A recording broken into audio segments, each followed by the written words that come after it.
Το Κόκκινο Δίκτυο πραγματοποιεί σήμερα την πανελλαδική του συνέλευση με κεντρικό θέμα τη συμβολή μας στις διαδικασίες συγκρότησης της λαϊκής ενότητας. Υποστηρίζουμε ανεπιφύλακτα τη λαϊκή ενότητα, η οποία προέκυψε μέσα από τα σπλάχνα του ΣΥΡΙΖΑ ως αντίσταση στην ηγετική ομάδα του ΣΥΡΙΖΑ, που υπέγραψε την κατάπτυστη συμφωνία για το Μνημόνιο 3 και διέλυσε ουσιαστικά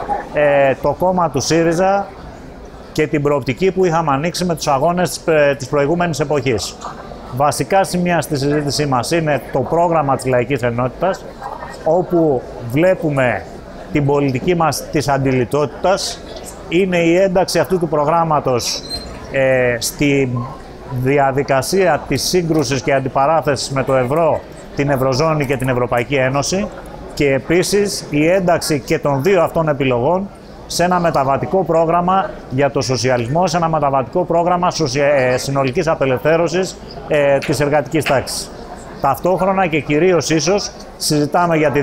για την αναγκαία δημοκρατική συγκρότηση της λαϊκής ενότητας, με επιτροπές από τα κάτω, με διαδικασίες αυτοοργάνωσης, με πρωτοβουλίες συγκρότησης